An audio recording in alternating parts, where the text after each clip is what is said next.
الحمدللہ رب العالمین والصلاة والسلام علی سید الانبیاء والمرسلین وعلی آلہ واصحابہ وازواجہ اجمعین الی یوم الدین۔ الحمدللہ آج 14 مئی 2023 کو سنڈے کے دن ہمارا یہ پبلک سیشن نمبر 94 منعقد ہونے جا رہے ہیں۔ آپ کے یہ ریئل ٹائم سوالات پرچیوں کی شکل میں میرے پاس آ چکے ہیں، انشاءاللہ انہیں بھی ہم بعد میں ڈسکس کرتے ہیں۔ پہلے ایک کرنٹ افیئر کے طور پر سنڈے والے دن ہم کوئی نہ کوئی اسپیشل ٹاپک ضرور ڈسکس کرتے ہیں۔ اسی کانٹیکسٹ میں میں نے سوچا کہ اس ویک آپ کو پتہ ہے 3-4 دن پہلے میں نے ایک پوسٹ لگوائی تھی اپنے یوٹیوب کے چینل کے تھرو، حرمت والے رشتوں کے اعتبار سے جو ایک اس کی کورالری کے طور پر چیز تھی، اس پہ میرا رجوع آیا تھا۔ تو اسی سے مجھے پھر کلک ہوا کہ آج تک پچھلے آلموسٹ 15 سالوں میں جن جن مواقع کے اوپر میں نے عقائد اور نظریات کے اعتبار سے یا فقہی احکام و مسائل کے اعتبار سے رجوع کیا ہے، اسے ہم ایک جگہ جمع کر دیں۔ ایک تو وہ رجوع ہیں جو احادیث کی صحت کے اعتبار سے ہوتے ہیں، اس سے ایز سچ کوئی فرق نہیں پڑتا کیونکہ اوورآل ڈاکٹرن وہی رہتی ہے۔ ڈاکٹرن کی سپورٹ میں کوئی روایت پیش کی، اس کی صحت میں اختلاف ہے، اس سے اوورآل جو ڈاکٹرن قرآن اور سنت سے ثابت ہے اس میں کوئی فرق نہیں پڑتا۔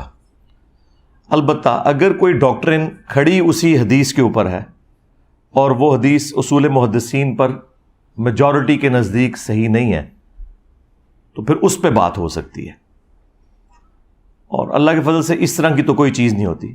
مثال کے طور پر آج سے آلموسٹ 10 سال پہلے میں نے حیات النبی صلی اللہ علیہ وآلہ وسلم سے متعلق مسئلہ نمبر 5 ریکارڈ کروایا تھا، بڑا تفصیلی 2 گھنٹے کا۔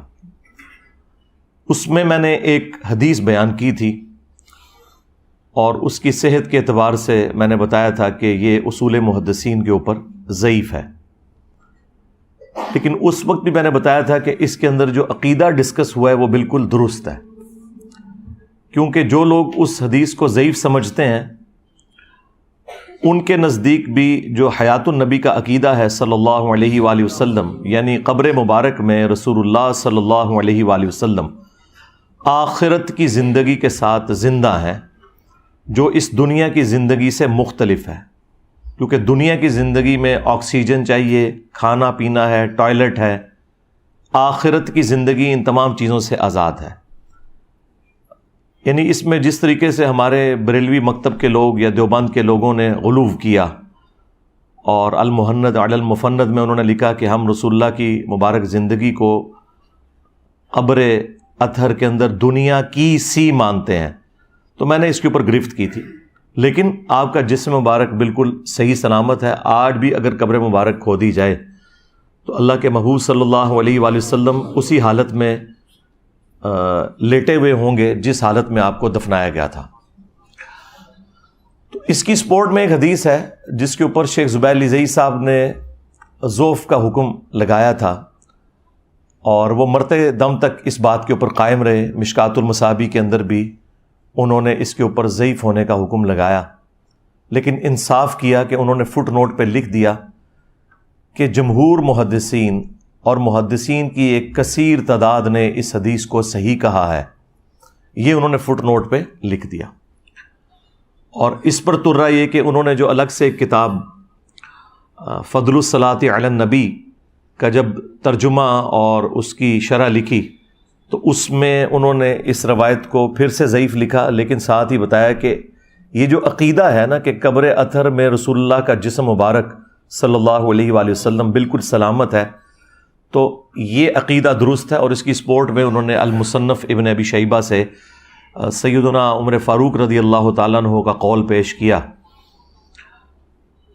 کہ جب حضرت دانیال علیہ السلام کا تابوت نکلا پرشین امپائر گرنے کے بعد، تستر شہر جب فتح کیا صحابہ کرام نے علیہم رضوان، تو انہوں نے ایک خط حضرت عمر کو لکھا تو اس کے جواب میں حضرت عمر نے لکھا کہ یہ حضرت دانیال علیہ السلام کا جسم اطہر ہے، اور انبیاء کے جسموں کو نہ آگ کھاتی ہے، نہ مٹی کھاتی ہے، نہ کوئی درندہ کھاتا ہے۔ یہ 3 جملے اس میں انہوں نے لکھے، جو اس بات کا ثبوت تھے کہ صحابہ کرام کا یہی عقیدہ تھا۔ اب یہ وہ روایت ہے جس روایت کو وہ لوگ بھی صحیح سمجھتے ہیں جو سنن ابی داؤد کی اس روایت کو ضعیف کہتے ہیں۔ ان اللہ حرم علی الارض ان تأکل اجساد الانبیاء، بے شک اللہ تعالیٰ نے حرام کیا ہے انبیاء کے حق میں کہ مٹی ان کے جسموں کو کھائے۔ اس روایت کو میرے علم کی حد تک 2 ہی محدثین ہیں جنہوں نے ضعیف کہا، ایک امام بخاری ہیں اور دوسرے ہمارے استاد شیخ زبیر لیزئی صاحب ہیں۔ اور وہ شیخ زبیر صاحب کو بھی وہی دھوکہ لگا جو امام بخاری کو لگا، ظاہر انسان تھے۔ اس میں ایک راوی ہے جس کا نام ہے عبد الرحمن بن یزید بن جابر۔ امام بخاری اور شیخ زبیر صاحب کا موقف ہے کہ یہ عبد الرحمن بن یزید بن تمیم ہے۔ اب دیکھیں، وہ ان کے نام، ان کے باپوں کے نام تو سیم ہے، دادوں کے نام میں فرق ہے۔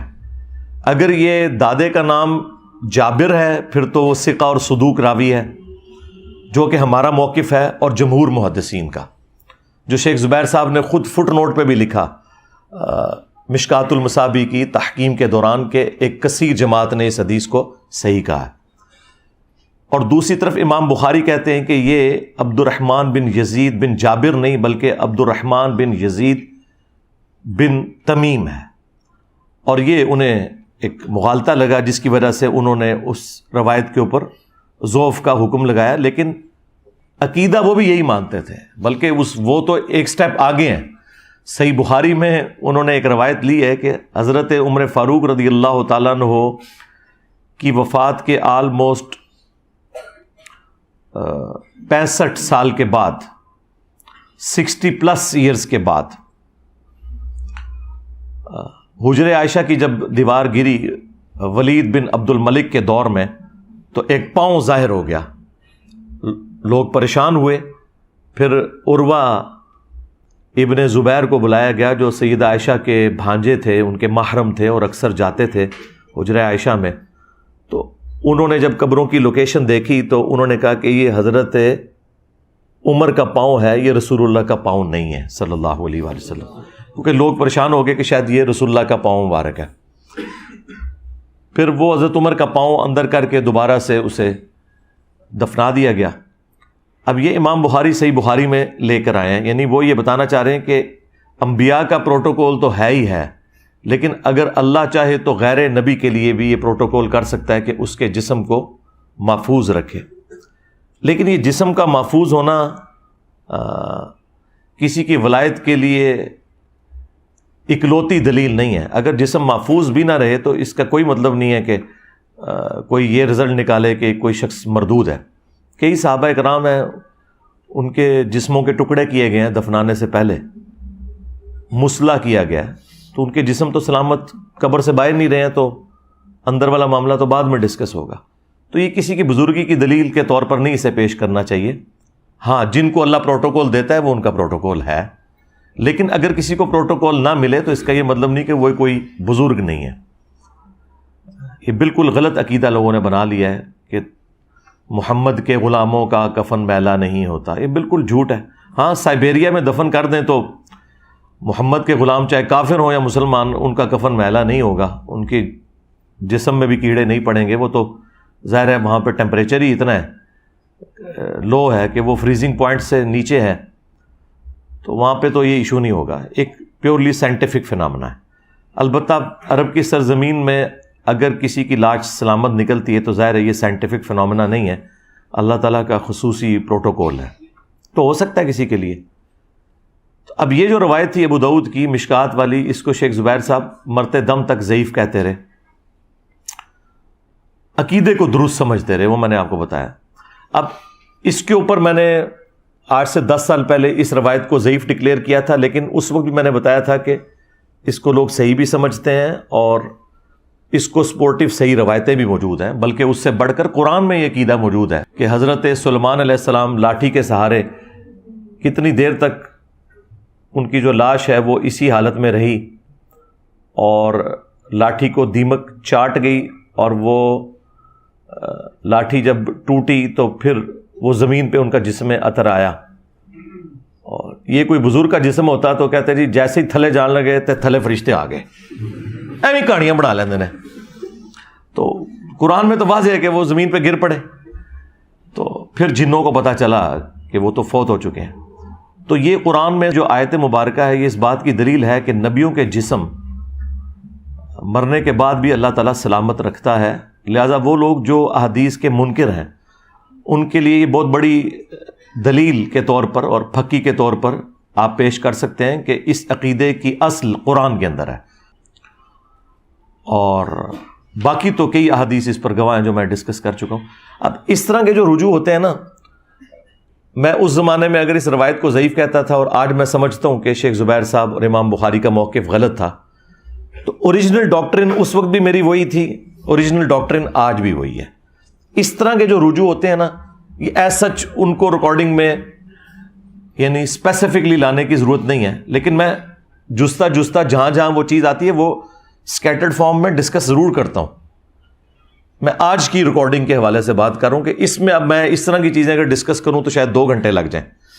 میں آج صرف وہ چیزیں ڈسکس کروں گا جو عقائد اور نظریات کے طور پر یا فقہی احکام و مسائل کے طور پر میں نے وقتاً فوقتاً پچھلے آلموسٹ 15 سالوں کے اندر جو رجوع کیے ہیں، اور وہ ہمارے اسٹوڈنٹس کو معلوم ہے، وہ کوئی اتنے بڑے کوئی چیزیں نہیں ہیں کہ جن کے اوپر کوئی ہنگامہ کھڑا کیا جائے، لیکن بہتر یہ ہے کہ میں اپنی زندگی کے اندر اسے ایک جگہ پہ جمع کر کے کوئی مستقبل میں آنے والے لوگوں کے لیے پرابلم کریٹ نہ ہو، اس حوالے سے ریکارڈنگ کروا دوں۔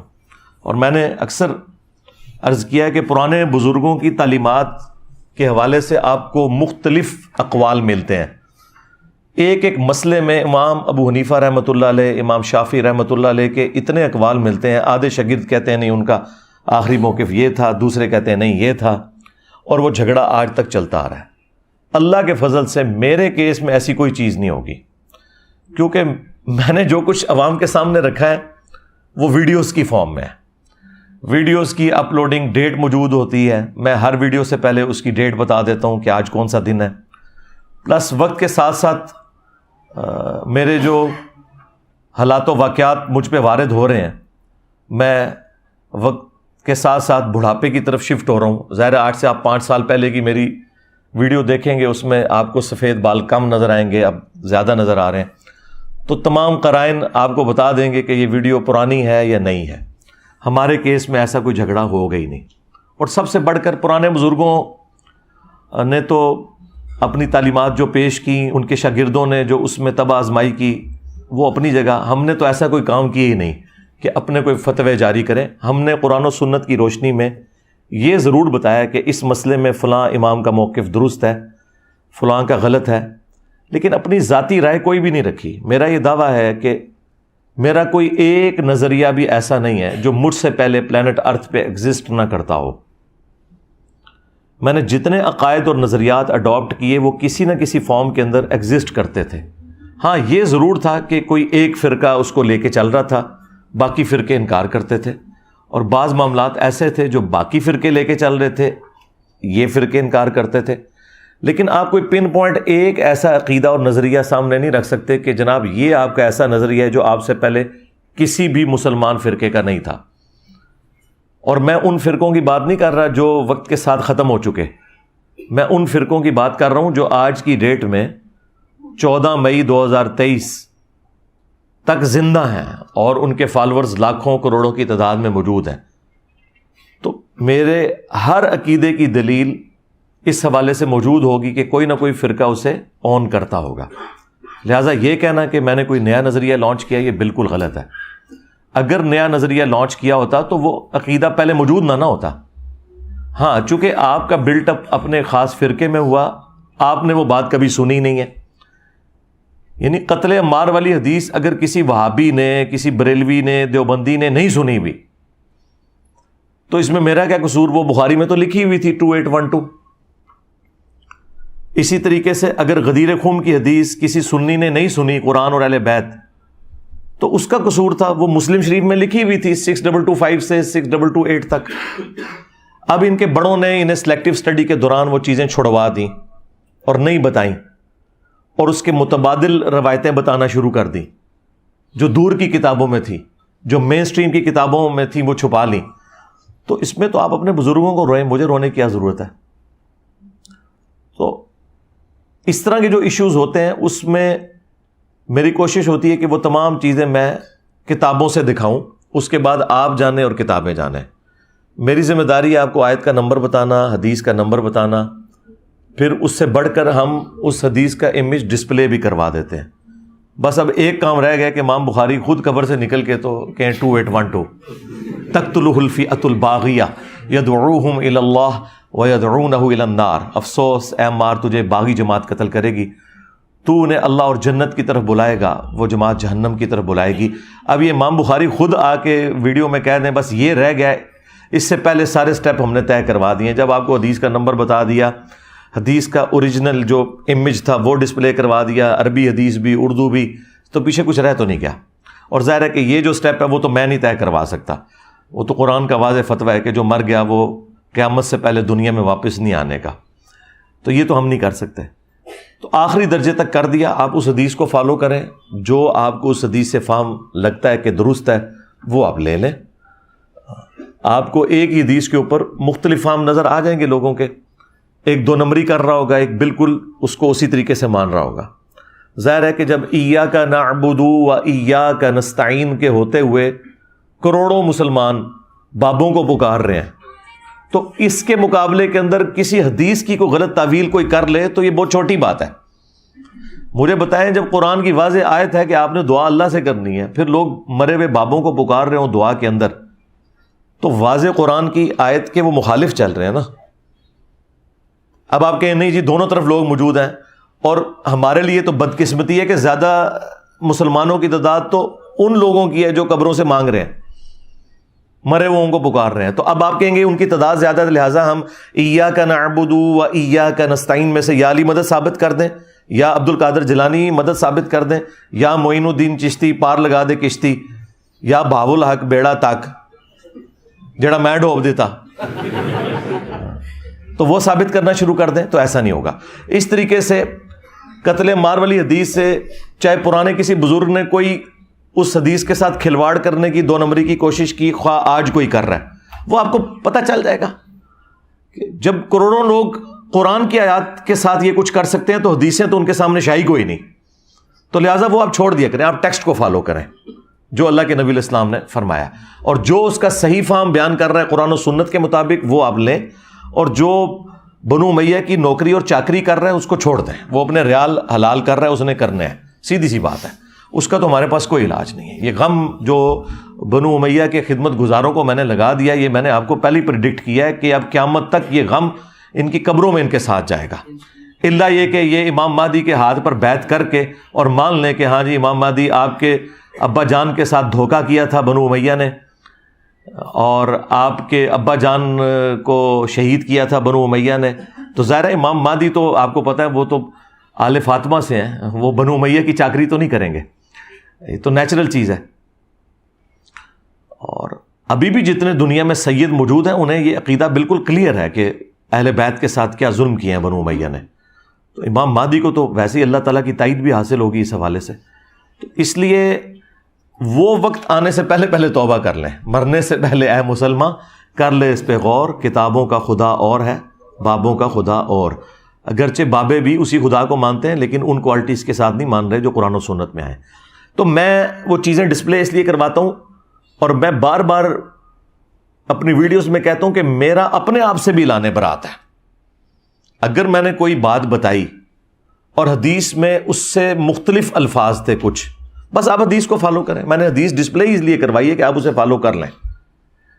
تو جب کوئی شخص اپنے آپ سے لانے برات کر رہا ہے، احادیث ڈسپلے کروا کے، قرآن کی آیات کے نمبرز ڈسپلے کر کے، وہ نیچے ڈسپلے کروا کے، تو اس سے تو کوئی گلا شکوہ ہونا ہی نہیں چاہیے. گلا شکوہ تو ان لوگوں کے ساتھ ہے کہ جنہوں نے سواریاں سوار کی مکے اور مدینے کا نام لے کر، اور پھینکی جا کے اجمیر میں، بغداد میں، دیوبند میں اور بریلی میں۔ اللہ اور اس کے رسول صلی اللہ علیہ وآلہ وسلم کے نام کے اوپر چندے اکٹھے کیے اور اپنی توندیں بڑھائیں۔ ان سے آپ گیلا شکوہ کریں، میرے سے کیا لینا دینا؟ نہ میری کوئی چندہ بک، نہ کوئی مدرسہ، نہ کوئی مسجد، نہ کوئی اس طرح کی لیگیسی چھوڑی ہے کہ میرے بعد آنے والے لوگ اس میں سے کچھ کماتے رہیں گے، ایسی کوئی چیز نہیں ہے۔ اور میں نے اس سسٹم کے بعد نہ تو کوئی پولیٹیکل جماعت بنائی کہ میں پرائم منسٹر بن جاؤں، میں نے اس سسٹم سے سوائے اپنی لائف کو ونریبل کرنے کے اور ایک مشکل زندگی کا انتخاب کرنے کے، میں نے دنیا میں اور کچھ بھی اس سے حاصل نہیں کیا، اپنی جیب سے ہی لگا رہے ہیں۔ لہٰذا جو لوگ یہ کہتے ہیں کہ انجینئر صاحب کو اس میں سے نکالنا چاہ رہے ہیں، تو میں نے ان کو چیلنج دیا ہے کہ آپ پوری اسلامک ہسٹری میں پھر میری طرح کی کوئی مثال بتائیں کہ ہاں آپ سے پہلے بھی ایک بندہ آیا تھا، وہ اس طرح کا سارا کام ڈال کے گیا اور اینڈ پہ اس نے یہ کیا تھا۔ ایک بندہ ان کو ملتا ہے مولانا مودودی، اور ان کے بارے میں بھی جو کچھ انہوں نے جھوٹ بولا، اللہ کے فضل سے لعنتیں پڑی ان کے بزرگوں کے اوپر، ایک ایک بات غلط ان کے بزرگوں کی ثابت ہوئی۔ کہتے تھے یہ مہدی ہونے کا دعویٰ کرے گا، یہ نبی ہونے کا دعویٰ کرے گا۔ آج مودودی صاحب کو فوت ہوئے آلموسٹ 44 سال گزر چکے ہیں، 4 دہائیاں گزر چکی ہیں۔ کسی ان کے بزرگ یا ان کے ماننے والوں نے جا کے قبر پہ ان سے معافی نہیں مانگی کہ تمہارے اوپر ہم جھوٹے الزام لگاتے رہے۔ ایسی لعنت پڑی ہے ایک اللہ کے ولی کے ساتھ دشمنی کرنے کے سبب، ان کے دلوں پہ مور لگ گئی ہے۔ توبہ کی توفیق تب ملتی ہے جب مور اللہ تعالیٰ اٹھا لے، تو وہ مور تو نہیں اٹھنی، وہ اللہ ہی اٹھا سکتا ہے۔ تو یہ جو لعنت انہوں نے کمائی وہ ان کی قبر تک ان کے ساتھ جانی ہے۔ میرے ساتھ بھی جو کچھ کر رہے ہیں مجھے تو اس سے کوئی فرق نہیں پڑنا، میں تو رسول اللہ کے قدموں میں پہنچ جاؤں گا انشاءاللہ صلی اللہ علیہ وآلہ وسلم۔ لیکن جو ان کے ساتھ اللہ نے میرے ذریعے کروانا تھا وہ تو کروا دیا۔ ہاں جی، فرقوں کی دکانیں بند، the damage has been done، ٹھیک ہے۔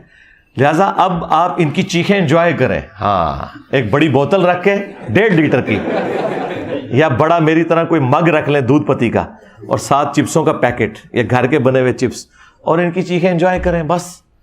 دیکھیں یہ لوگ ہر اتوار کو بیٹھے ہوتے ہیں کہ میں شاید ان کے نام لے کے انہیں ڈسکس کروں گا۔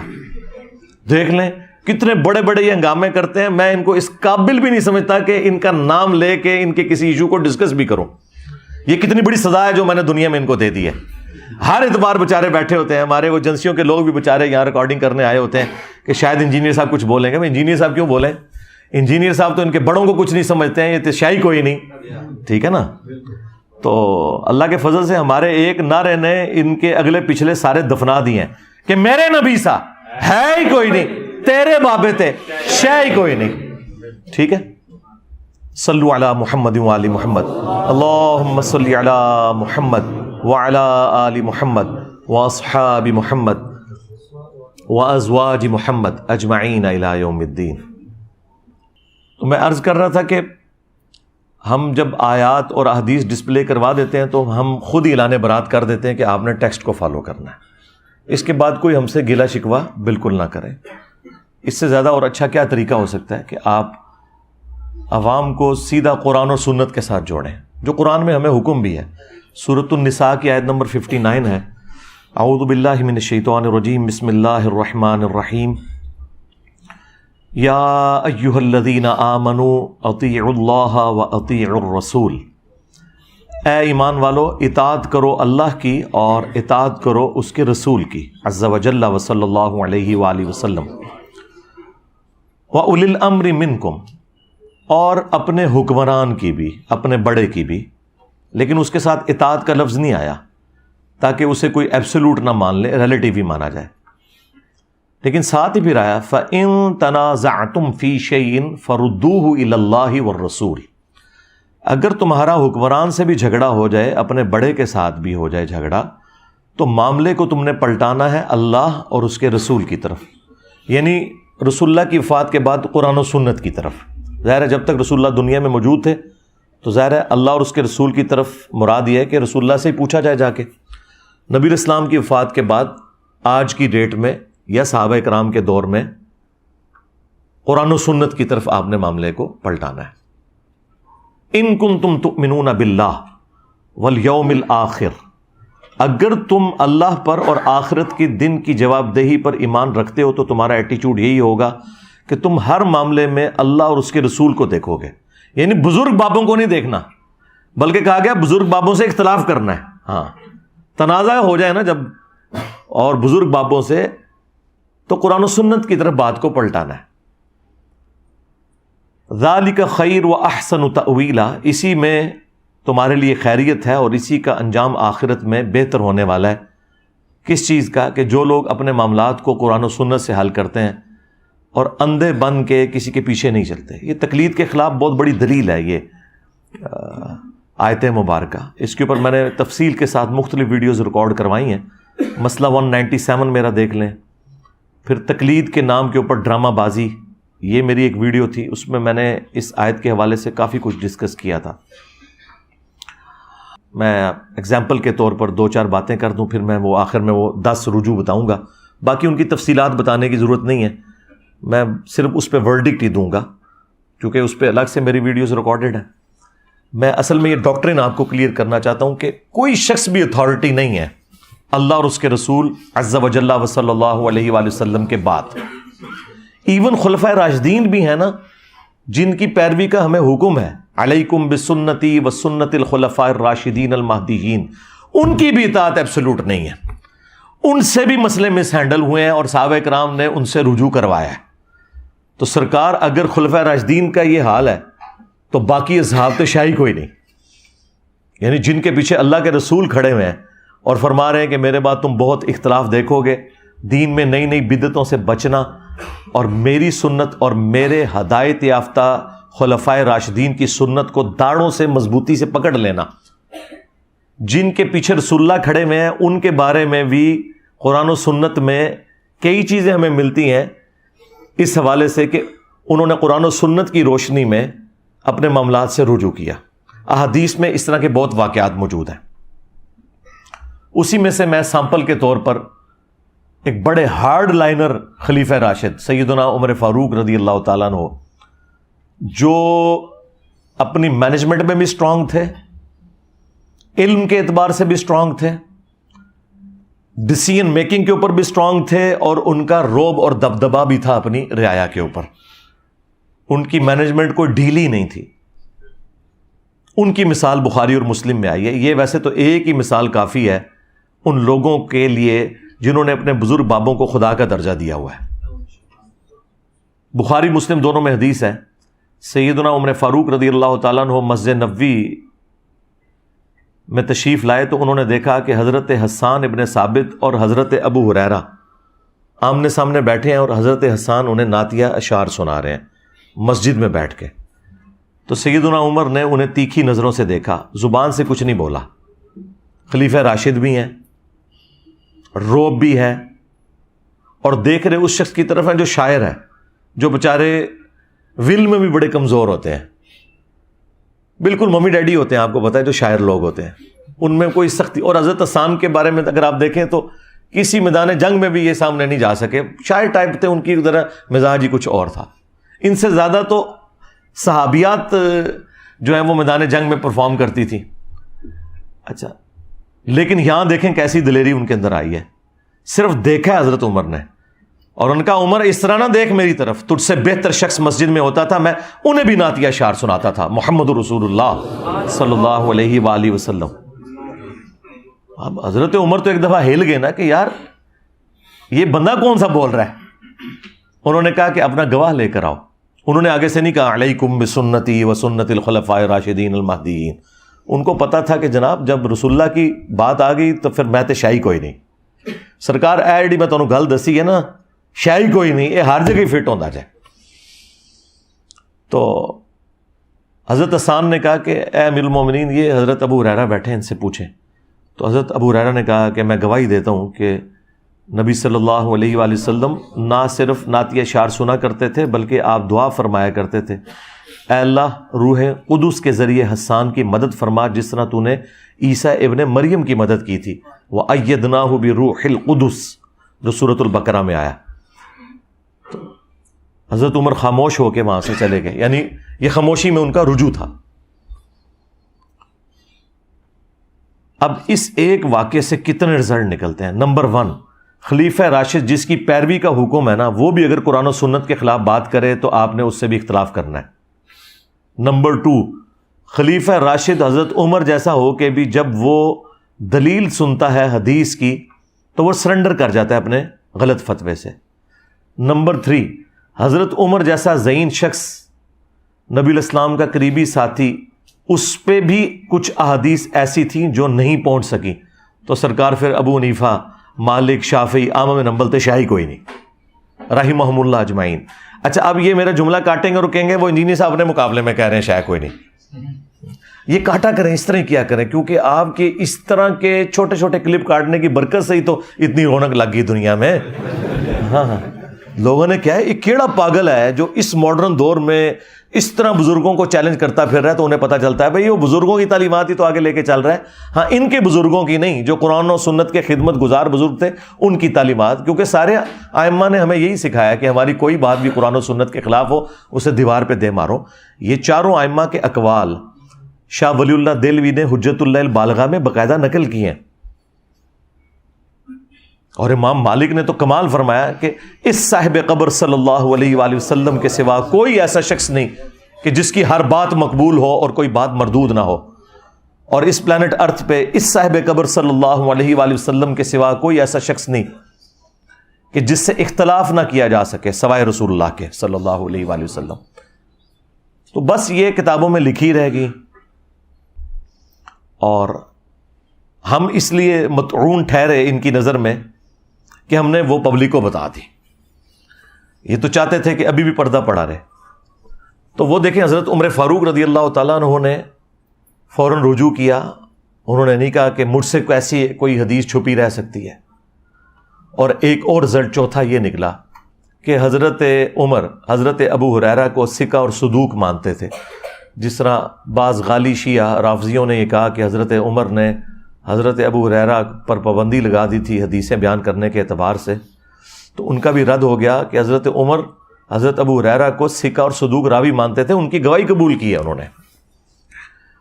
تو یہ کتنے سارے مدنی رزلٹس، مدنی پھول ملے اس ایک واقعے سے۔ ایک اور واقعہ سنیں، بخاری مسلم دونوں میں ہے وہ۔ یہ ابو ہریرہ جو حدیث کی فیلڈ کے امام ہیں، سب سے زیادہ حدیث جس بندے سے روایت ہے، جو امیر المومنین حضرت عمر کو بھی حدیثیں بتا رہے ہیں جو حدیثیں انہیں نہیں پتا، ان کے ساتھ بھی مس ہیپننگ ہو گئی، بخاری مسلم دونوں میں ہے۔ یہ 30 سال تک یہ فتویٰ دیتے تھے، حضور کی وفات کے بعد 30 سال تک یہ کہتے تھے۔ یہ 30 ایئرز میں نے اس لیے نکالے ہیں کہ یہ خلافت راشدہ کے بعد کا واقعہ ہے، کیونکہ مروان بن حکم جب مدینے کا گورنر بنا تو وہ حضرت معاویہ رضی اللہ تعالیٰ عنہ کا دور تھا، اس زمانے میں آ کے حضرت ابو ہریرہ نے توبہ کی اپنے اس غلط فتوے سے، تو یہ 30 سال ایٹ لیسٹ بنتے ہیں خلافت راشدہ کے، آپ وہ 30 سال کر لیں، 30 سے کم نہیں بنتے، زیادہ ہی بنتے ہیں۔ تو حضرت ابو ہریرہ یہ فتویٰ دیتے تھے کہ جس شخص کے اوپر غسل فرض ہے نا، وہ روزہ نہیں رکھ سکتا جب تک کہ اپنا غسل اتار نہ لے۔ جب مروان مدینے کا حاکم بنا تو اس نے امہات المومنین کے پاس کچھ لوگوں کو بھیجا، تو سیدہ عائشہ نے، باقی بیویوں نے بتایا کہ ام سلمہ نے علیہم السلام کہ یہ تو فتویٰ ان کا بالکل غلط ہے، نبی علیہ السلام جنبی ہوتے تھے، احتلام کی وجہ سے نہیں، کسی اور وجہ سے، یعنی وہ میاں بیوی کے ازدواجی تعلق کو انہوں نے پردے میں بیان کیا، اور نبی علیہ السلام سحری کر کے روزہ رکھ لیتے تھے اور فجر کا وقت داخل ہونے کے بعد غسل اتارا کرتے تھے۔ یعنی جنبی شخص کے لیے یہ ضروری نہیں کہ پہلے غسل اتارے اور پھر روزہ رکھے، نہیں، تسلی سے سحری کرے، سحری کا وقت ختم ہو گیا کوئی مسئلہ نہیں ہے، فجر کا وقت داخل ہو گیا، اب فجر کی نماز سے پہلے غسل کر لے تو اس کا روزہ بھی درست، اور اس وقت وہ نماز پڑھ لے غسل کر کے۔ اب یہ جب حضرت ابو ہریرہ تک بات پہنچی تو اب نبی کی بیویاں جب گواہی دے دیں، پھر ابو ہریرہ تو شاہی کوئی نہیں، ظاہر ہے وہ تو بالکل حضور کی آئلی اور پرسنل زندگی روایت کر رہی ہیں، اس کے بعد تو کوئی گنجائش نہیں رہتی نا کہ کوئی اس طرح کی بات کرے۔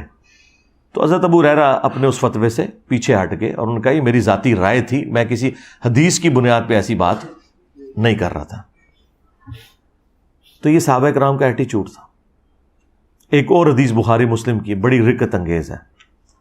ایک انصاری صحابی کو نبی علیہ السلام نے ایک مہم پر بھیجا اور ساتھ ان کو امیر بنایا اور ساتھ ان کے قافلہ روانہ کیا۔ راستے میں ان کی تلخ کلامی ہوئی اپنے سب آرڈینیٹس کے ساتھ، تو انہیں اتنا غصہ آیا، انہوں نے کہا کہ آگ کا ایک الاؤ جلاؤ بہت بڑا. جب وہ جل گیا تو انہوں نے کہا کہ میں تمہیں حکم دیتا ہوں، چونکہ میں رسول اللہ کا بنایا ہوا امیر ہوں، میری اطاعت نبی کی اطاعت ہے اور نبی کی اطاعت اللہ کی اطاعت ہے، میں تمہیں حکم دیتا ہوں کہ تم اس آگ میں چھلانگ لگاؤ. اللہ کے فضل سے کوئی ایک بھی انفی نہیں تھا ان میں، وہ سارے محمدی تھے. انہوں نے کہا کہ ہم یہ تیرا حکم نہیں مانیں گے. مجھے بتائیں ایک انصاری صحابی کا اگر حکم نہیں مان رہے صحابہ کرام، تو امام حنیفہ تو شاہی کوئی نہیں کہ ان کا غلط فتویٰ ہم مان لیں. صحابی سے تو بڑا کوئی نہیں ہو سکتا نا، اور وہ صحابی وہ جسے نبی نے امیر بنایا ہو صلی اللہ علیہ وآلہ وسلم. اور پھر صحابہ نے ایک بڑا زبردست جملہ بولا وہاں پہ کہ ہم نے آگ سے بچنے ہی کے لیے تو رسول اللہ کا دامن کرم تھاما تھا، تو ہمیں اسی آگ میں پھینک رہا ہے. تیرا یہ فتویٰ نہیں مانیں گے، ہاں جی، تیرا قیاس نہیں مانیں گے، تیرا اجتہاد نہیں مانیں گے، تیری تقلید نہیں کریں گے. واپسی پہ یہ مقدمہ جب نبی الاسلام کی بارگاہ میں پیش ہوا تو آپ نے اس پہ پھر مہر لگائی بڑے سخت الفاظ میں. آپ نے فرمایا کہ اگر تم اس آگ میں کود جاتے تو سیدھے جہنم کی آگ میں جا کے نکلتے. استغفر اللہ. یعنی ادھر بھی آگ میں جلتے اور آگے بھی آگ میں. کس کی تقلید کر کے، کس کا قیاس اور اجتہاد مان کے؟ ایک صحابی کا. تو سرکار تو اڑے امام تھے، پھر شاہی کوئی نہیں. پھر آپ علیہ السلام نے فرمایا کہ مخلوق کی اطاعت صرف معروف میں ہے، منکر میں نہیں. اللہ کی نافرمانی میں کسی مخلوق کی اطاعت جائز نہیں ہے. یعنی آپ نے دیکھنا ہے کہ اللہ نے کیا فرمایا، اس کے رسول نے کیا فرمایا عز و جل و صلی اللہ علیہ وآلہ وسلم. یہ تو میں صرف آپ کو وہ واقعات بتا رہا ہوں جو بخاری مسلم میں رپورٹ ہوئے ہیں. صحابہ ورسز صحابہ.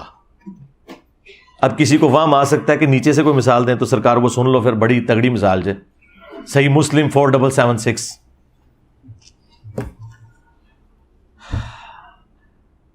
عبداللہ بن عمر بن عاص خانہ کعبہ کی دیوار کے ساتھ ٹیگ لگائے بیٹھے ہیں اور اطاعت امیر کے اوپر حدیث سنا رہے ہیں کہ اپنے امیر کی، اپنے حکمران کی اطاعت کرنی ہے. اتنے میں ایک تابعی آتا ہے عبد الرحمن بن عبد رب کعبہ. جب وہ حدیث سنتا ہے تو وہ کہتا ہے کہ کیا یہ حدیث آپ نے رسول اللہ سے خود سنی ہے کہ ہر حال میں اپنے امیر کی اطاعت کرنی ہے؟ تو انہوں نے کہا ہاں، میرے کانوں نے سنی، میری آنکھوں نے رسول اللہ کو دیکھا، میرے دل نے حضور کی بات یاد کی کہ اطاعت امیر کرنی ہے. تو انہوں نے کہا اگر یہی بات ہے تو آپ کے چچا کا لڑکا معاویہ ابن ابی سفیان رضی اللہ تعالی عنہما، ہم تو احترام سے ہی نام لیں گے، وہ تو ہمیں حکم دیتے ہیں کہ ہم لوگوں کو ناحق قتل کریں اور لوگوں کا مال حرام طریقے سے ہڑپ کریں. سرکار یہ کوئی تاریخی روایت نہیں ہے، یہ صحیح مسلم 4776 نمبر حدیث ہے. اب یہ اتنی سخت بات تھی اور اب عبداللہ ابن عمر بن عاص تھوڑی دیر کے لیے خاموش ہو گئے کہ اب میں اس کو کیا جواب دوں، یہ بیچارہ انجینئر کی ویڈیو سے متاثر ہے، انورٹڈ کاماز میں. تو انہوں نے سر اٹھایا اور وہی بات کی جو انجینئر صاحب آپ سے کر رہے ہیں اتنی دیر سے. انہوں نے کہا کہ معاویہ کی اطاعت کرو صرف ان کاموں میں جس میں اللہ کے حکم کے مطابق تمہیں چلائے، اور جس میں وہ اللہ کی حکم عدولی کرے تم اس کی نافرمانی کرو. اچھا، اس میں ایک بڑی مزے کی بات ہے، اس تابعی نے اس صحابی سے بحث کرتے ہوئے نا قرآن کی آیت کوٹ کی، سورہ النساء آیت نمبر 29، کہ آپ کے چچا زاد معاویہ جو ہمارے حکمران ہیں وہ تو ہمیں حرام خوری اور قتل ناحق کا حکم دے رہے ہیں، جبکہ اللہ ہمیں قرآن میں کہہ رہا ہے کہ ایک دوسرے کا مال حرام طریقے سے مت ہڑپ کرو اور ایک دوسرے کو مت قتل کرو. اب ہم اللہ کی بات مانیں یا اپنے حکمران کی؟ یعنی اس سے یہ ثابت ہوا کہ ایک غیر صحابی بھی صحابی سے اختلاف کر سکتا ہے قرآن و سنت کی روشنی میں. تو سرکار پھر باقی تو شاہی کوئی نہیں. اور پھر حضرت عبداللہ بن عمر بن عاص نے جواباً اس کو یہ نہیں کہا کہ تو تابعی ہو کے صحابی سے اختلاف کر رہا ہے، مشاجرات صحابہ مت ڈسکس کرو. ٹھیک ہے، کوئی ایسی بات نہیں. اس زمانے میں یہ کہانیاں نہیں ہوتی تھی، اس وقت علمی گفتگو ہوتی تھی. اور اس سے بڑھ کر انہوں نے اس کی تائید کی کہ اگرچہ میں تمہیں اطاعت امیر کی بات کر رہا ہوں، لیکن اس کا مطلب یہ نہیں کہ امیر حرام خوری کروائے، امیر ناحق قتل کروائے اور تب بھی تو نے امیر کے پیچھے چلنا ہے۔ یہ چیز انڈرسٹوڈ ہے کہ آپ نے بات ماننی ہے قرآن و سنت کے دائرے کے اندر، اور اگر کوئی قرآن و سنت کے خلاف چلاتا ہے آپ نے اس کی بات نہیں ماننی، سمپل۔ اچھا، یہ ساری کی ساری باتیں میں اپنے لیے بھی بیان کر رہا ہوں۔ اگر میں کوئی بات قرآن و سنت کے مطابق کروں آپ لے لیں، اور اگر میں قرآن و سنت کے مطابق کوئی بات نہ کروں تو آپ چھوڑ دیں۔ لیکن اس کی بنیاد کے اوپر آدھے میرے کلپ کاٹ کے مجھے گستاخ رسول ڈکلیئر کرنا، گستاخ صحابہ کہنا، گستاخ اہل بیت کہنا، گستاخ اولیاء کہنا، بجائے علمی اختلاف کرنے کے، اور خود یہ فرقے ایک دوسرے کو کافر کہتے ہیں، اس کے باوجود آپ دیکھ رہے ہیں کہ آپ نے اپنی زندگی میں وہ اتحاد امت دیکھا ہے کہ جو شاید آنے والی نسلوں میں بھی ممکن نہ ہوتا، کہ اہل حدیث جو ہیں وہ بریلویوں کو سپورٹ کر رہے ہیں میرے خلاف، اور کیا چاہیے آپ کو؟ حالانکہ وہ یہ مانتے ہیں کہ انجینئر صاحب کی توحید جو ہے وہ بریلویوں سے کیا ہے، اہل حدیث سے بھی بہتر ہے، اور پہلے وہ کہتے تھے کہ توحید اصل چیز ہے، لیکن اب انہوں نے کہا نہیں، ماموں اصل چیز ہے۔ ہاں تے اللہ دے بندے ہو، پوری امت دا بیڑا غرق بھی ماموں دا دفاع کردے ہو جاتا، تسی بھی اپنا پورا فرقہ ڈبو لے آ جائے ماموں پیچھے، پھر بھی تسی جسٹیفائی نہیں کر سکتے ان کی غلط ایکٹیویٹیز کو۔ تو اس طریقے سے بریلوی اہل حدیث کو سپورٹ کریں گے جنہیں وہ سوراں دے سور کہندے نے، جن کو اعلیٰ حضرت نے مرتد اور کافر اور واجب القتل ڈکلیئر کیا ہوا ہے، دیوبند کو اور اہل حدیث کو اور قادیانیوں کے ساتھ انہیں شمار کیا ہوا ہے احکام شریعت کے اندر، اور ملفوظات اعلیٰ حضرت میں انہوں نے لکھا یہ کفار ہیں، ان کی مسجدیں گھر کی مثل ہیں۔ کفار کا لفظ استعمال کیا وابیوں کے لیے، ٹرٹ کافر کا۔ اور آج اکٹھے ہوئے ہیں تو بہت اچھی بات ہے، اتحاد امت کیا ہے۔ میں یہ کہتا ہوں الحمدللہ ان کے علماء نے میرے خلاف اتحاد امت کر لیا ہے، اتحاد علماء، اتحاد امت نہیں، اور ان کی عوام نے میرے حق میں ان کے خلاف اتحاد امت کر لیا ہے۔ تو دیکھیں اب دو ہی پارٹیاں رہ گئی ہیں، ایک اللہ رسول کی ماننے والی، ایک فرقوں کی ماننے والی، کہ جو فرقوں کی نوکری اور ان کے چندے بچا رہی ہے۔ تو اللہ کا شکر ہے کہ جو ایک ہماری ریکوائرمنٹ تھی کہ ہم ان کے اصلی چہرے آپ کے سامنے رکھتے ہیں، وہ ہم نے رکھ دی ہیں اللہ کے فضل سے۔ اب آخر میں مختصراً وہ 10 رجوع بیان کر دیتا ہوں۔ تلک عشرۃ کاملہ، یہ پورے 10 ہوئے جو سورۃ البقرہ میں آیا، تاکہ یہ قیامت تک کے لیے ویڈیو میں ریکارڈنگ کے طور پر بھی آ جائیں اور آپ کو الگ سے اسکیٹرڈ فارم میں ڈھونڈنے نہ پڑیں۔ رجوع نمبر 1 جو سب سے پہلے میں نے کیا وہ داڑھی کے مسئلے میں تھا۔ میں نے مسئلہ 33 ریکارڈ کروایا تھا آج سے آلموسٹ 10 سال پہلے۔ اس میں میں نے یہ موقف اڈاپٹ کیا تھا کہ اگر کوئی شخص مٹھی سے لمبی داڑھی رکھے تو یہ افضل ہے، اور مٹھی داڑھی سنت ہے، صحابہ اکرام کی بھی اور نبی علیہ السلام کی تو نیچرلی مٹھی تھی، لیکن جس کی نیچرل بڑھ جائے تو وہ اگر لمبی رکھتا ہے تو وہ بہتر ہے۔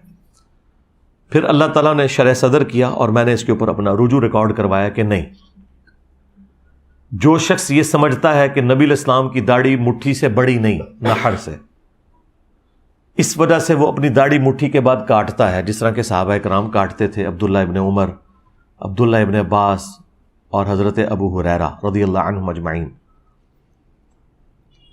تو اس شخص کے لیے مٹھی کے بعد داڑھی کاٹنا افضل ہے۔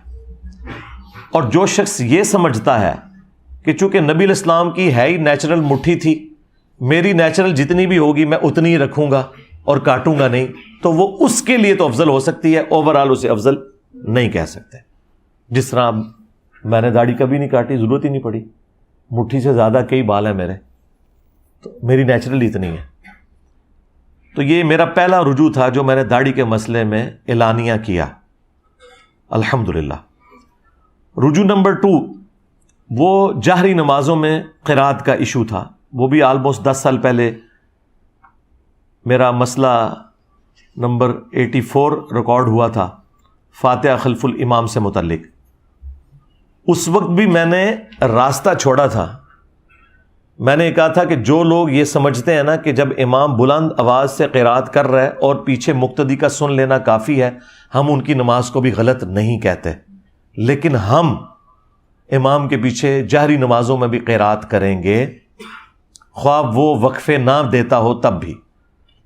اس سے پھر میں نے رجوع کیا کہ نہیں، جب وہ وقفے دے گا، جس طرح میں تو دیتا ہوں الحمدللہ، میں تو تینوں جہری نمازوں میں پچھلے آلموسٹ 7-8 سال سے امامت کروا رہا ہوں، میرے پیچھے سارے پڑھتے ہیں، ہم تو قیام اللیل میں بھی وقفہ دیتے ہیں سورہ فاتحہ کا۔ لیکن اگر کوئی جہری نمازوں میں وقفہ امام نہیں دے رہا تو آپ کا سن لینا کافی ہے۔ تو یہ میں نے اس پہ رجوع ریکارڈ کروایا، اور اس پہ میری کئی ایک ویڈیوز گواہ ہیں، مجھے آج بتانے کی ضرورت نہیں ہے۔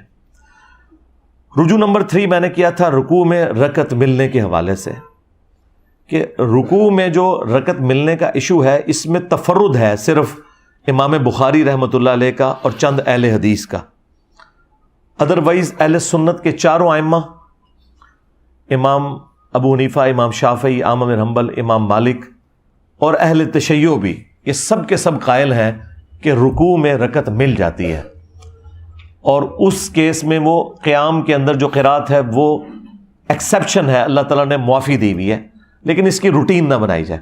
اس کے حوالے سے میں نے دلائل ذکر کیے ہیں، وہ آپ میری ویڈیو دیکھ لیں، نیو امام کے پیچھے فاتحہ کا مسئلہ، اس میں نے قرات کا ایشو بھی ڈسکس کیا اور رکوع میں رکعت ملنے کا، اور یہ صحابہ کرام کے فتووں کی بنیاد پہ ہے۔ عبداللہ ابن مسعود رضی اللہ تعالیٰ عنہ کے ساتھ ایک بندہ نماز پڑھ رہا تھا، تو وہ رکوع میں ملا اور اس نے سلام پھیرنے کے بعد اپنی ایک رکعت مکمل کی، تو ابن مسعود نے اسے پکڑ کے بٹھا دیا کہ بھئی تیری نماز مکمل ہو چکی ہے، رکوع میں رکعت مل جاتی ہے۔ یہ سنن کبریٰ البیہقی میں، المصنف ابن ابی شیبہ میں موجود ہے۔ یعنی یہ کوئی ذاتی فتوے نہیں ہے کسی بڑے عالم کے یا محدث کے یا فقیہ کے، یہ صحابہ کرام کا فتویٰ ہے۔ تو میں نے اس پہ رجوع کیا کہ رکوع میں رکعت مل جاتی ہے۔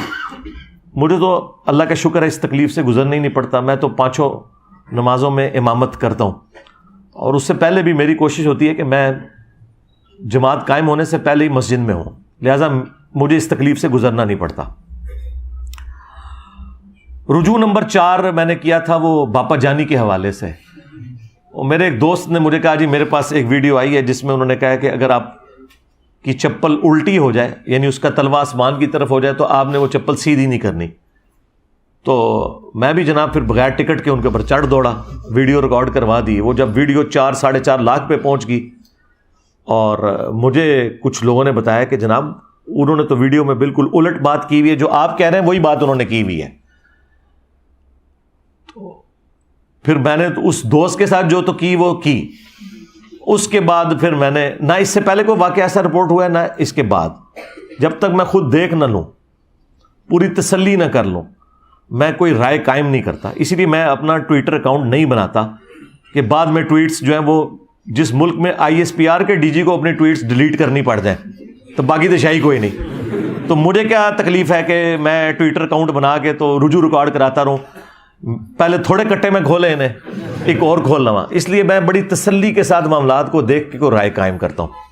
بہرحال ان واقعات سے آپ لرن کرتے ہیں، جیسا صحابہ کرام اگر غزوہ احد میں نبی علیہ السلام کی نافرمانی کر کے 70 صحابہ شہید نہ ہوتے، حضور کے داں شہید نہ ہوتے، تو صحابہ کرام کی ٹریننگ کیسے ہونی تھی؟ کل کو رومنز اور پرشینز کے خلاف اس طرح کی حکم عدولی افورڈ ہو سکتی تھی؟ کیا صحابہ سپر پاورز کا مقابلہ کر سکتے تھے اتنے لوز ڈسپلن کے ساتھ؟ اگر وہ غزوہ احد والی غلطی کے بعد اللہ تعالیٰ نے 60 آیات میں انہیں ڈانٹ پلا کے ان کی اصلاح نہ کی ہوتی؟ تو ان واقعات سے آپ لرن کرتے ہیں، یہ اللہ کی ہمیشہ سنت رہی ہے۔ پھر میں نے اس کے اوپر وہ ویڈیو بھی ڈیلیٹ کروائی، اس پہ رجوع بھی ریکارڈ کروایا اور معذرت کی میں نے۔ 5واں جو میرا رجوع تھا وہ 12 ربیع الاول کے روزے سے متعلق، آلموسٹ آج سے میں نے 11 سال پہلے ویڈیو میں کہا تھا کہ 12 ربیع الاول کا آپ روزہ اگر رکھ لیں تو یہ جائز ہے، لیکن پھر بعد میں میری توجہ اس حوالے سے دلوائی گئی کہ سوموار کا روزہ تو ثابت ہے صحیح مسلم میں، نبی علیہ السلام کی پیدائش کی خوشی میں اور قرآن کے نزول کی خوشی میں، لیکن 12 ربیع الاول کا روزہ کہیں پہ رپورٹ نہیں ہوا۔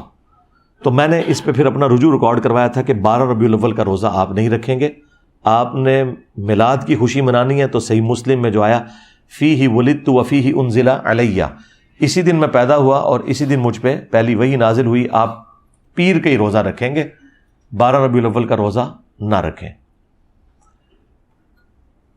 رجوع نمبر 6، آلموسٹ 8-9 مہینے پہلے میرے سامنے ایک پرچی آئی، وہ پڑھتے پڑھتے میں اختلاط کا شکار ہو گیا۔ یہ محدثین کے ہاں ایک ٹرم بولی جاتی ہے کہ دو چیزیں مکس ہو جانا، اگرچہ پڑھا آپ نے کچھ اور ہوتا ہے لیکن آپ کا دماغ کہیں اور گیا ہوتا ہے، اس وقت اس سے ملتی جلتی کسی بات کے ساتھ وہ مکس ہو جاتا ہے۔ اس کی بہت ساری مثالیں، امام بخاری امام مسلم کو بھی اختلاط لگا ہے کئی معاملات میں، اور وہ آج تک کتابوں میں ہے، راویوں کے ناموں میں ان کو اختلاط لگ گیا، بعد کے لوگوں نے بتایا نہیں یہ امام بخاری نے راوی کا نام غلط لکھ دیا، وہ الگ سے ایک ٹاپک ہے۔ وہ اختلاط اس طرح ہوا کہ مجھے ایک پرچی کسی نے بھیجی کہ جی وہ زیادہ ہنسنے سے دل مردہ ہو جاتا ہے، تو میں نے اس وقت کہہ دیا کہ یہ تو پاپا جانی نے کہا ہے۔ اچھا، میرے دماغ میں یہ تھا جو ہمیں بچپن سے پڑھایا جاتا تھا، چونکہ میں بھی دعوت اسلامی میں رہا، کہ جی زیادہ ہنسنے سے قبر میں اندھیرا ہوتا ہے، اور مسجد میں دنیاوی باتیں کرنے سے قبر میں اندھیرا ہوتا ہے۔ یہ ساری وہ جھوٹی روایتیں ہیں جو گھڑی گئی ہیں، لیکن یہ جو الفاظ ہے نا کہ زیادہ ہنسنے سے دل مردہ ہوتا ہے، اس پہ بھی جتنی روایتیں ہیں وہ کمزور درجے کی ہیں۔ ایک روایت جامعہ ترمذی سنن ابن ماجہ میں حسن درجے تک پہنچتی ہے، لیکن بہرحال وہ روایت تو موجود ہے۔ تو وہ بعد میں مجھے کسی نے پرچی لکھ کے بھیجی کہ جی اس طرح روایت موجود ہے۔ میں نے جب چیک کی تو میں نے پھر 2-3 مختلف ویڈیوز کے اندر اس کے حوالے سے رجوع ریکارڈ کروایا کہ یہ مجھ سے مس ہینڈلنگ ہوئی، اور وہ اختلاط ہو جاتا ہے کسی بندے کو۔ رجوع نمبر 7، آج سے آلموسٹ 6 سال پہلے میں نے ایک جو ہماری مجلس چلا کرتی تھی نا، ان مجالس میں نے ایک ویڈیو میں ایک حدیث بیان کی صحیح بخاری کی، سورۃ النساء کی آیت کے کانٹیکسٹ میں، شان نزول کے طور پر، اور اب وہ حدیث کے قرائن بتا رہے تھے کہ میں نے رزلٹ تو بالکل ٹھیک نکال لیا، لیکن وہ رزلٹ درست نہیں تھا۔ نبی علیہ السلام کے جو پھوپھی زاد تھے حضرت زبیر رضی اللہ تعالیٰ عنہ، ان کا ایک شخص کے ساتھ جھگڑا ہوا، پانی لگانے کے کانٹیکسٹ میں۔ باغ کو پانی لگایا جاتا تھا نا، تو آج کل بھی آپ کو پتا ہے گاؤں ایریا میں کتنے جھگڑے ہوتے ہیں پانی کی، وہ جو نکالی ہوتی ہیں نالیاں ان کے اوپر۔ جب نبی علیہ السلام کی خدمت میں پیش ہوا، آپ نے پورے شواہد کی بنیاد پہ فیصلہ حضرت زبیر کے حق میں کر دیا۔ اس شخص نے اس کے جواب میں کہا کہ ہاں یہ آپ کی پھوپھی کا لڑکا ہے نا، اسی لیے آپ نے اس کے حق میں فیصلہ کیا۔ اب ظاہر ہے کہ یہ تو سیدھی سیدھی منافقانہ اپروچ ہے، اس میں تو کوئی شک ہی نہیں ہے۔ پھر اس پہ ترا یہ کہ اس پہ قرآن کی آیت نازل ہوئی کہ یہ اس وقت تک مومن ہی نہیں ہو سکتے کہ جب تک اپنے ہر فیصلے میں اے اللہ کے نبی آپ کو اپنا حاکم نہ مان لیں، اور پھر اپنے دل میں بھی کوئی تنگی محسوس نہ کریں اس فیصلے پہ۔ صرف اوپر سے نہیں ماننا کہ چلو جی ریٹ آف دی گورنمنٹ کو مانتے ہوئے یا قانون کی حکمرانی کو مانتے ہوئے میں کر لیتا ہوں لیکن وہی میرے نال زیادتی ہے، نہیں۔ رسول اللہ کے کیس میں آپ دل میں بھی اگر خیال لے کر آئے کہ میرے ساتھ زیادتی ہوئی ہے، ایمان سے فارغ۔ یہ آیت نازل ہوئی اس موقع پہ، تو میرا رزلٹ بالکل جینون تھا۔ میں نے کہا کہ وہ منافق تھا۔ اب جب میں نے بولا یہ منافق تھا تو قرائن کے مطابق تھا، جس طرح بخاری مسلم میں کہ ابن ابی بلتہ نے جب نبی علیہ السلام کی مخبری کر دی تو حضرت عمر نے کیا کہا تھا، یا رسول اللہ اجازت دے میں اس منافق کا گلا کاٹ دوں کہ جس نے نبی کا راز لیک کیا ہے۔ تو آپ نے فرمایا کہ عمر چھوڑ دو، بدری صاحب کی اگلی پچھلی غلطیاں معاف ہے۔ ایٹیچیوڈ منافقانہ تھا اس کا، لیکن تھا وہ بدری صاحب ہی، دنیا سے مغلوب ہو گیا۔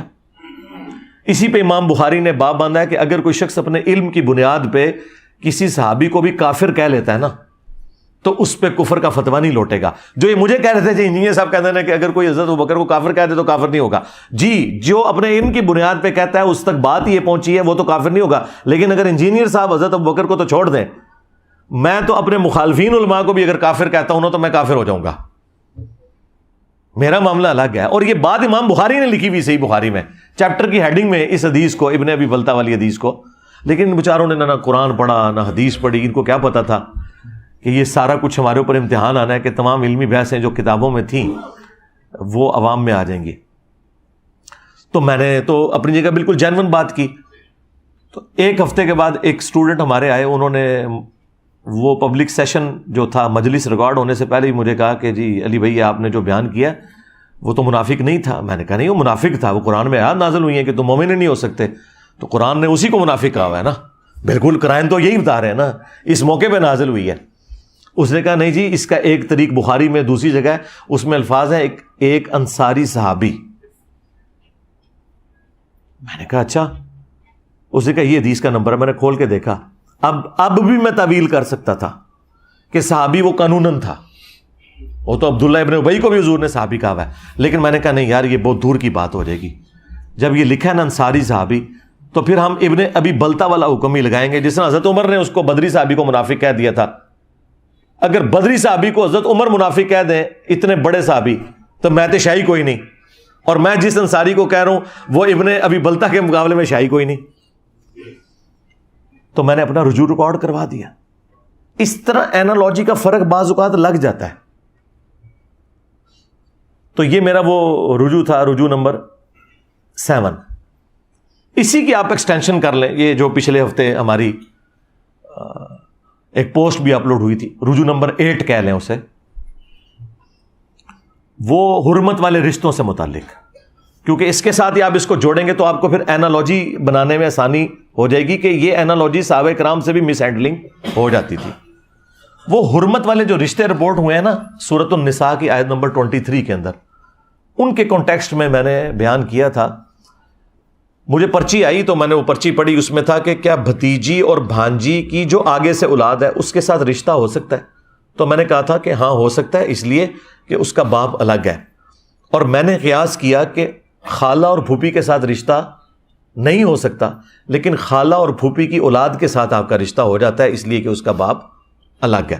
تو میں نے اینالوجی اسی طریقے سے بنائی جس طرح کہ حضرت عمر نے اینالوجی بنا لی تھی ابن ابی بلتا کو منافق کہنے کی، یا مجھ سے مس ہینڈلنگ ہو گئی تھی ایک انصاری صحابی کو منافق کہنے کی، کیونکہ اس نے رسول اللہ کے فیصلے کو چیلنج کیا تھا اور کتنا گستاخانہ جملہ بولا کہ یہ آپ کے پھوپھی کا لڑکا ہے اس لیے آپ نے اس کے حق میں فیصلہ کیا ہے. مجھے بتائیں اس سے زیادہ توہین ہو سکتی ہے؟ تو میں نے اپنی جگہ وہ اینالوجی بنائی. پھر کیا ہوا کہ اسی ویک کے اندر، حالانکہ اتوار تو آ جانی تھی، میں نے اتوار کو بولنا تھا، لیکن مجھے منڈے یا ٹیوزڈے کو کاشف بھائی ہیں ہمارے فیصل آباد میں، مولانا اسحاق صاحب کے اسٹوڈنٹ ہیں اور ڈیسنٹ آدمی ہیں، انہوں نے مجھے کال کی کوئی دن 11 بجے. مجھے کہنے لگے کہ اس طرح آپ نے ایک مسئلہ بیان کیا ہے تو آپ نا اس کے اوپر تحقیق کریں. کیونکہ میں نے مختلف علماء سے پوچھا تو سارے علماء یہ کہہ رہے ہیں کہ جی بھتیجی اور بھانجی کی اولاد بھی اپنی بیٹی کی اولاد میں داخل ہے. میں نے کہا کوئی دلیل دی ہے؟ انہوں نے کہتے ہیں دلیل تو نہیں دی ہے لیکن یہ انڈرسٹوڈ ہے. میں نے کہا مجھے تو لگتا ہے کہ یہ بات درست نہیں ہے، کیونکہ خالہ اور پھوپھی بھی تو محرم رشتے ہیں اور ان کی اولاد آگے سے آپ کے لیے نامحرم ہے اور آپ ان سے شادی کر سکتے ہیں. تو انہوں نے کہا یار میں نے تو اس طرف سوچا نہیں، واقعی ادھر تو یہ اینالوجی بنتی ہے تو ادھر یہ کیوں بنتی ہے؟ تو میں نے کہا اس پہ کوئی دلیل، کوئی قرآن کی آیت یا حدیث ہے تو مجھے بتائیں، میں انشاءاللہ نا اس پہ رجوع ریکارڈ کروا دوں گا. کہتے ہیں پھر مجھے ٹائم دے. پھر انہوں نے مختلف علماء سے رابطہ کیا اور انہی میں سے ایک عالم دین تھے دیوبند مکتب کے، مولانا اسحاق صاحب کے وہ بڑے چاہنے والے اور ان کے اسٹوڈنٹس میں سے، ان کی آڈیو ریکارڈنگ انہوں نے مجھے واٹس ایپ کی اکیڈمی کے نمبر پہ، میں تو آپ کو پتہ ہے واٹس ایپ یوز ہی نہیں کرتا، اور مجھے انہوں نے ٹیکسٹ کیا کہ وہ آپ واٹس ایپ سن لیں. تو اس دوران پیرلل میں نے مختلف علماء کے ساتھ رابطہ کیا.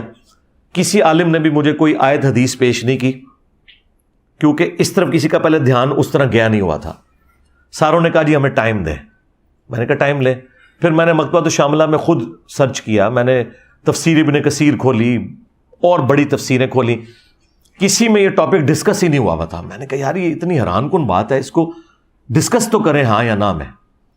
دور دراز کی تفسیر میں نا مجھے یہ ملا، بعض لوگوں نے آگے لکھ دیا کہ بھتیجی اور بھانجی کی جو اولاد ہے نا وہ بھی بھتیجی اور بھانجی کے حکم میں ہی داخل ہوگی، اور ساتھ لکھا ہوا اس پر اجماع ہے. یعنی قرآن و سنت کی دلیل نہیں ہے، یہ نسل در نسل مسلمانوں نے اجماع سے اس آیت کی تفسیر یہی سمجھی ہے. اب اس کے بعد ظاہر ہے کہ میں پھر مزید تحقیق میں پڑا. پھر میں نے کچھ شیعہ علماء سے رابطہ کیا، پاکستان کے بھی، عراق کے، ایران کے، وہ بھی سارے کھول کے بیٹھ گئے. انہوں نے کہا ہمارے ہاں بھی کوئی حدیث تو اس حوالے سے نہیں ملتی، یہ اجماع ہی چل رہا ہے اس کے اوپر. پھر مجھے کنفرم ہو گیا کہ اگر سنی اور شیعہ دونوں کے ہاں اجماع چل رہا ہے تو آپ کو پتہ ہے کہ اہل سنت کا تو منہج یہ ہے کہ قرآن، سنت، اجماع اور پھر اجتہاد اور قیاس. ویسے حنفی تو پہلے نمبر پہ قیاس اور اجتہاد مانتے ہیں، قرآن و سنت تو ان کے آگے شاہی کوئی نہیں، لیکن ہم تو پتہ ہے سنی منہج پہ ہیں، سنی فرقے میں نہیں ہیں۔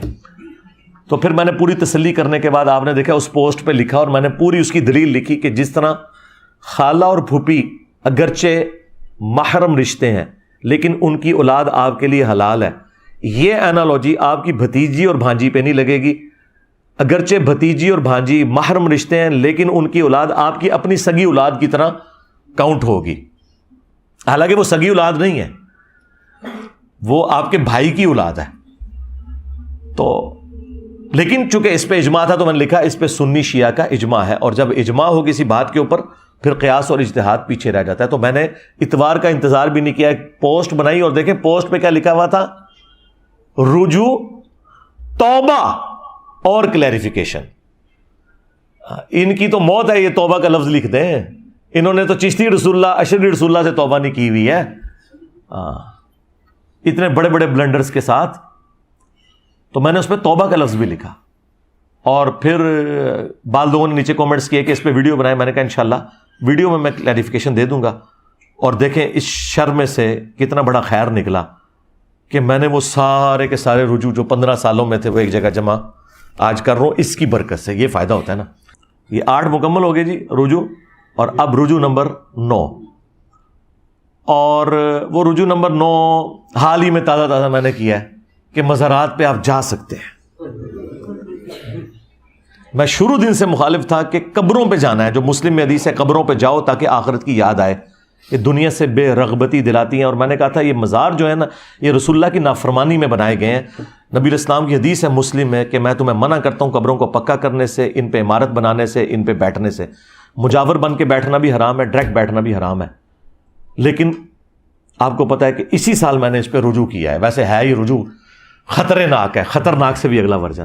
میں نے کہا تھا آپ مزار پہ بھی جا سکتے ہیں، لیکن ایک شرط کے ساتھ کہ آپ نے مزار پہ کھڑے ہو کے دونوں ہاتھ بلند کرنے ہیں اور بلند آواز سے کہنا ہے کہ اے اللہ یہاں جو بابا دفن ہے اس کے اگلے پچھلے گناہ جو یہ اپنی زندگی میں چھپ چھپ کے کرتا رہا گناہ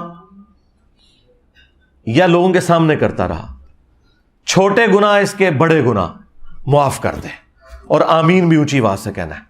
اور پھر کہنا ہے اے اللہ اس بزرگ کی قبر میں کیڑے نہ پڑیں، اے اللہ اس پہ سام مسلط نہ ہو، اے اللہ اس بزرگ کو قبر میں عذاب نہ دیا جائے۔ ویسے اینی دعاؤں تو پہلے ہی تسی بھی بزرگوں کو پہنچ جاؤ گے۔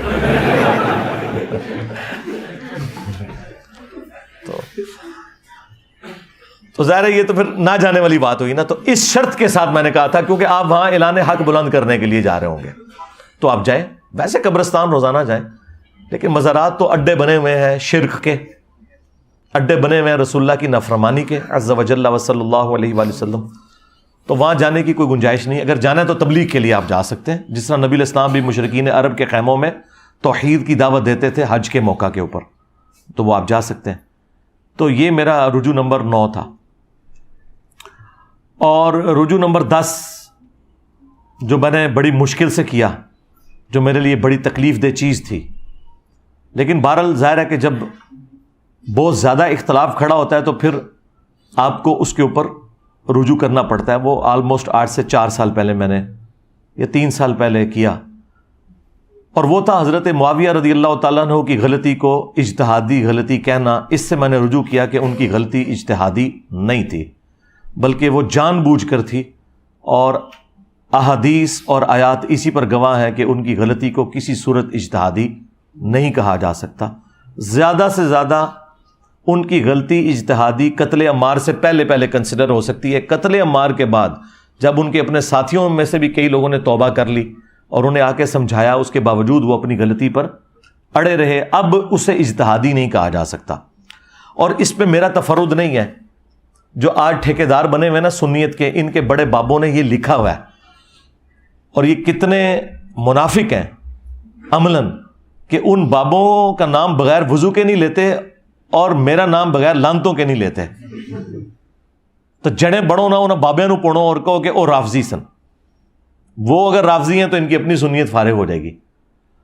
تو آلموسٹ 3-4 سال پہلے آپ کو پتہ ہے کہ ایک شیعہ کے جلوس کے اندر حضرت معاویہ رضی اللہ تعالیٰ عنہ پہ لعنت کی، جس کو میں نے کنڈیم کیا، اور اس کانٹیکسٹ میں میں نے ایک تفصیلی ویڈیو بھی ریکارڈ کروائی تھی کہ صحابہ کرام کو گالی دینا حرام ہے، اس میں میں نے سب و شتم والی ساری روایتیں ڈسکس کی، اور ایک اور ویڈیو اسی دوران میں نے ریکارڈ کرائی جس میں میں نے اجتہادی غلطی والے معاملے میں رجوع کیا، اور اس کا عنوان تھا حضرت معاویہ رضی اللہ تعالیٰ عنہ 15 اہل سنت کے اماموں کے اقوال کی روشنی میں۔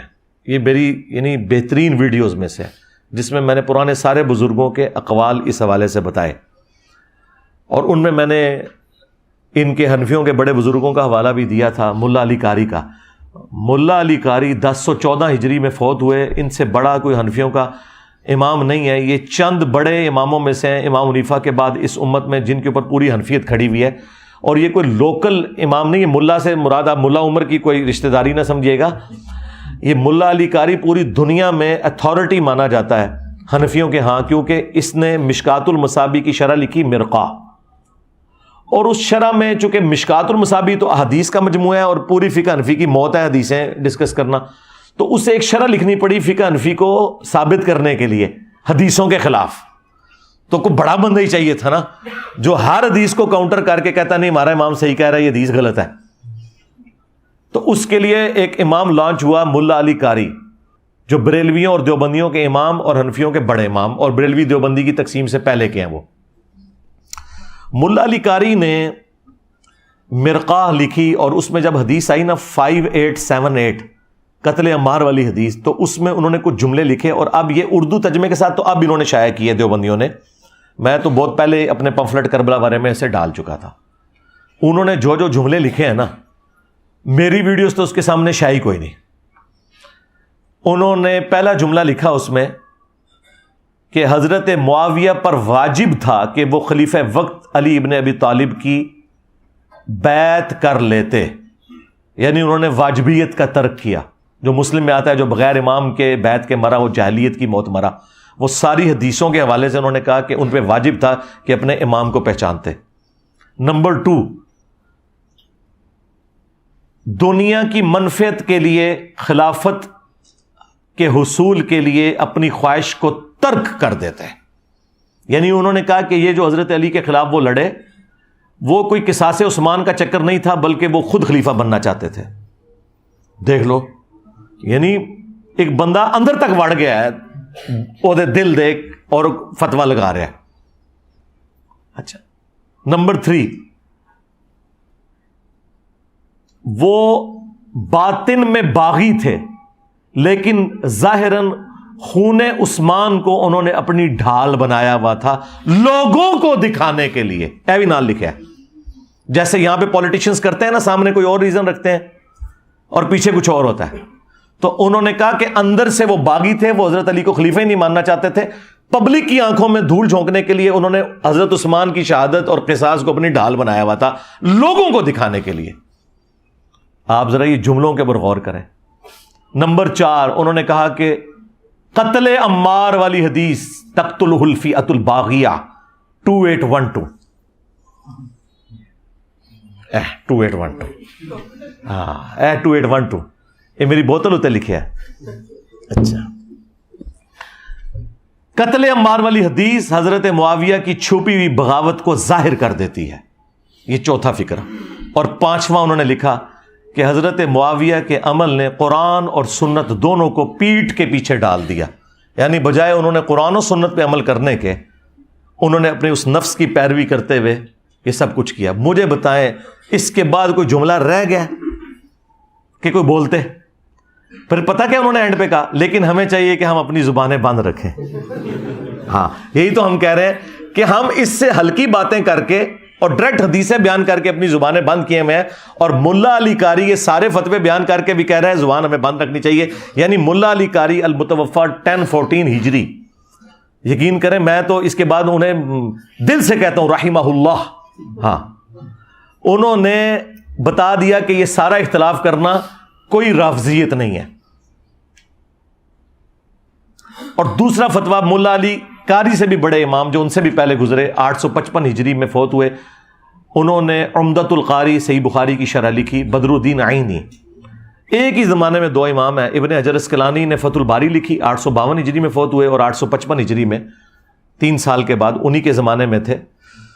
فوت ہوئے بدر الدین عینی، انہوں نے بخاری کی شرح لکھی اور انہوں نے بھی وہی کام کیا جو مشکات کی شرح لکھتے ہوئے فقہ حنفی کو ثابت کرنے کے لیے جو مولا علی قاری نے پاپڑ بیلے تھے نا، وہی پاپڑ بخاری کے خلاف بیلے بدر الدین عینی نے اپنی فقہ حنفی کو ثابت کرنے کے لیے، کیونکہ بخاری تو فقہ حنفی کے خلاف ہے۔ اچھا، انہوں نے بھی یہ کیا کہ وہ 7083 نمبر حدیث جو بخاری میں آتی ہے نا کہ جب کوئی مسلمان دوسرے مسلمان پہ تلوار اٹھائے تو دونوں جہنمی ہیں، اس کی وہ شرح لکھتے ہیں۔ اور یہ اس کانٹیکسٹ میں ہے کہ وہ ایک تابعی جو ہیں وہ حضرت علی کی حمایت میں کھڑے ہوتے ہیں، تو ابو بکرہ صحابی انہیں روکتے ہیں کہ بھئی میں نے رسول اللہ سے سنا تھا جب ایک مسلمان دوسرے پہ تلوار اٹھائے تو دونوں جہنمی ہیں۔ اور پھر ہم نے نبی علیہ السلام سے پوچھا کہ جو قتل ہو جائے وہ کیوں جہنمی ہے، قاتل تو جہنمی ہے؟ تو نبی علیہ السلام نے فرمایا اس مقتول نے بھی تو اپنے بھائی کے قتل کا ارادہ کیا تھا، وہ بھائی کامیاب ہو گیا، لہذا دونوں ہی جہنم میں۔ اس حدیث کو استغفر اللہ واتوب الیہ حضرت ابو بکرہ نے حضرت عائشہ اور حضرت علی کی جنگ کے اوپر فٹ کر کے اس میں سے کیا رزلٹ نکالا کہ دونوں جہنمی ہیں، تو غلطی لگ گئی ان کو۔ انجینئر ہوتے ان کے ساتھ ہوتا ہے انجینئر ابو بکرہ، تو یہ رافضی کہہ دیتے، لیکن وہ انجینئر نہیں تھے نا، سمپل صحابی تھے، وہ ابو بکرہ کہہ دیا۔ اب یہ اتنی خطرناک بات تھی اور یہ بالکل ردی کی ٹوکری میں ان کا فتویٰ پھینکنے والا ہے۔ یہ حدیث اس کے بارے میں ہے ہی نہیں ہے۔ یہ حدیث اس صورت میں اپلائی ہوگی جب کوئی ناحق کسی کے خلاف تلوار اٹھائے، کوئی لسانیت کی بنیاد پہ لڑے، لیکن جب سورہ الحجرات میں آیا کہ جب مومنوں کا گروہ باغی ہو جائے اس کے خلاف تلوار اٹھاؤ جب تک کہ وہ توبہ نہ کر لے۔ اسی کے تحت حضرت علی نے جنگ جمل صفین اور نہروان لڑی تھی۔ حضرت علی سے زیادہ کوئی قرآن نہیں جانتا تھا۔ یہ حدیث حضرت علی پہ نہیں فٹ ہوتی تھی، نہ حضرت عائشہ پہ۔ حضرت علی نے جنگ بالکل حق کے اوپر کی۔ اس کے اوپر خیر میں الگ سے کئی ایک ویڈیوز میری ریکارڈڈ ہے۔ بہرحال یہ جو حدیث ہے نا 7083، اس کے کانٹیکسٹ میں بدر الدین عینی نے لکھا کہ علامہ کرمانی تو کہتے ہیں کہ حضرت معاویہ کو 1 اجر ملے گا اور حضرت علی کو 2 اجر ملیں گے، کیونکہ حضرت علی حق پہ تھے اور دونوں مجتہد تھے۔ تو بدر الدین عینی پتہ کیا لکھتے ہیں؟ وہ کہتے ہیں میں کہتا ہوں کہ حضرت معاویہ کو 1 اجر کیسے ملے گا جبکہ ان تک قتل عمار والی حدیث پہنچ چکی تھی۔ سرکار 2812 سارے دے گاٹے فٹ ہوئی جے، دیکھ لو ملا علی قاری متاثر ہوا 2812 تو تائیں انہیں کیا نا 5878 نمبر حدیث۔ اچھا بدر الدین عینی بھی کہتا ہے 2812 آ گئی ہے، ہن معاویہ دی گل اسی کیوں بنی ہے؟ ہاں یہ 2812 ایویں نہیں بوتل اتنے لکھی ہوئی ہے، دوسرا تھلے لکھا ہے فرقوں کی دکانیں بند، the damage has been done, ایویں لکھا ہوا ہے۔ اچھا تو وہ کہتے ہیں یہ کیسے ہو گیا کہ جب قتل عمار والی حدیث موجود ہے اس کے بعد آپ کہیں کہ جی ان کو 1 اجر ملے گا؟ پھر اینڈ پہ انہوں نے جملہ بڑا سخت بولا، انہوں نے کہا کہ کیا حضرت معاویہ اس پہ راضی نہیں کہ اللہ تعالیٰ انہیں چھوڑ دے برابر، بجائے اس کے کہ انہیں 1 اجر بھی ملے؟ اللہ تعالیٰ انہیں اگر بخش دینا ان کے لیے یہی لائف ٹائم اچیومنٹ ہے، اجر تو چھڑ دو۔ اچھا اب چونکہ وہ انجینئر بدر الدین عینی نہیں تھا لہذا وہ رافضی نہیں ہوا۔ سمجھ آئیے آپ کو بات کی؟ اور یہ بات بالکل بدر الدین عینی کی درست ہے، کیونکہ یہ حدیث غلط فٹ کر رہے ہیں۔ بخاری مسلم میں حدیث ہے اگر حکمران وقت اجتہاد کرے، صحیح اجتہاد کرے تو 2 اجر ہیں، غلط اجتہاد کرے تو 1 اجر۔ اور اس پہ امام بخاری نے باقاعدہ باب باندھا ہے کہ حاکم وقت کا اجتہاد، یعنی حضرت علی اگر جنگ جمل صفین نہروان نعوذ باللہ غلط بھی لڑتے 1 اجر مل جاتا پھر بھی، اور الحمدللہ انہوں نے بخاری مسلم کی روشنی میں صحیح لڑی ہے تو 2 اجر ہیں۔ مخالف کے اجر کی تو کبھی بات ہی نہیں ہوئی ہے۔ یعنی خلیفہ راشد کا باغی اور ان کے خلاف کھڑے ہونے والا شخص مجتہد کیسے ہو سکتا ہے؟ تو ٹھیک ہے پھر کہو کہ حضرت عثمان کے مخالفین جو تھے، وہ جو صحابہ تھے وہ بھی مجتہد تھے، جو منکرین زکوٰۃ حضرت ابوبکر کے خلاف کھڑے ہوئے وہ مجتہد تھے۔ اللہ رسول آخرت کو تو مانتے تھے نا، صرف وہ کہتے تھے کہ ہم زکوٰۃ نہیں دیں گے۔ اس طرح مطلب رزلٹ نکالے جاتے ہیں۔ صرف حضرت علی کی باری آتی ہے تو یہ لوگ جو ہے وہ ٹامک ٹوئیاں کرنا شروع کر دیتے ہیں۔ تو دیکھیں پھر اللہ نے کتنی بڑی بلا ان کے اوپر چھوڑی ہے، نہ پچھلے چڈے نہ اگلے چڈے۔ ہاں علی کے جیسا ہے ہی کوئی نہیں، بنو امیہ تھے شے ہی کوئی نہیں۔ ٹھیک ہے، تو یہ چیزیں تھیں۔ تو یہ میں نے پھر وہ فتوے، یہ میرے کربلا والا ریسرچ پیپر بھی آپ منگوا سکتے ہیں، واقعہ کربلا کا حقیقی پس منظر 72 صحیح الاسناد احادیث کی روشنی میں 200 احادیث ہیں، اکثر بخاری مسلم سے۔ صبح 9 سے شام 5 بجے تک ہمارا فون نمبر کھلا ہوتا ہے. نماز کی ٹائمنگ یا کوئی اور ایشو ہو جائے الگ بات, واٹس ایپ بھی اس پہ بنا ہوا ہے. 032159000162 آپ کال کریں. فری آپ کے گھر ڈاک آئے گی. 12 کا پیکج, 3 اذکار کارڈ اور 9 ریسرچ پیپرز. اس میں کربلا والا ریسرچ پیپر بھی ہے اور 8 مزید ہیں. صرف آپ کو TCS کا 500 روپیہ خرچہ دینا ہے, آپ کے گھر یہ فری جائے گا. ہم لاکھوں بانٹ چکے ہیں اللہ کے فضل سے, کوئی مسئلہ ہی نہیں ہوتا. میں مسلح اٹھاتا ہوں, نیچے سے سونے کی ایک ڈلی نکالی, عثمان بھائی کو دیتا ہوں, جا کے بیچتے ہیں, پھر 1,85,20 چھپوا لینا. کوئی مسئلہ ہی نہیں. تو فری جاتا ہے. اور یہاں پہ جتنے لوگ آ رہے ہیں پچھلے آلموسٹ 10-12 سال سے, اللہ کے فضل سے سب کو ہم ریسرچ پیپرز فری دیتے ہیں. آپ لوگوں کو بھی اینڈ میں مل جائیں گے انشاءاللہ تعالیٰ. تو وہ آپ منگوا کے پڑھیں. تو اس میں نے یہ ساری چیزیں ایک مینیجیبل فارم میں جمع کی ہوئی ہیں. باقی میرے کئی ایک جو لیکچرز ہیں وہ اس کے اوپر گواہ ہیں. بہرحال اس کی برکت سے یہ ہو گیا کہ یہ میں نے سارے رجوع ایک جگہ جمع کر دیے جو عقائد اور نظریات کے اعتبار سے تھے. باقی میں نے آپ کو کہا کہ کسی روایت کے حوالے سے کوئی حکم ہے تو اس کے اوپر پھر یہی ہے کہ چونکہ اوریجنل ڈاکٹرن میری نہیں بدلتی, تو میں کسی روایت کے حوالے سے کوئی بات کر دوں تو اس سے کوئی فرق نہیں پڑتا. اوریجنل ڈاکٹرن اپنی جگہ پہ موجود ہے, اور اس کی میں نے مثال آپ کو شروع میں بھی دے دی. اور بھی کئی ایک مثالیں موجود ہیں, وہ آپ کو ویڈیو سے پتہ چل جائیں گی. بہرحال اللہ کا شکر ہے کہ یہ میرے ایک ذمہ قرض تھا جو میں نے اپنی زندگی میں اتار کے اس کو ویڈیو ریکارڈنگ میں لے آیا ہوں, تاکہ آپ کو ادھر ادھر بھاگنا نہ پڑے. کوئی کہ جی دسو جی انجینئر صاحب نے کتنے رجوع کیتا ہے جی اس گال تو وہ آپ یہ ایک ہی ویڈیو, اس کا ہم اردو میں بھی ٹائٹل رکھ دیں گے, انجینئر کے 10 رجوع, یا جو بھی ایک آپٹیمل اس وقت اردو میں بنے گا وہ انشاءاللہ ہم رکھ دیں گے, تاکہ آپ کو اس حوالے سے آسانی ہو جائے.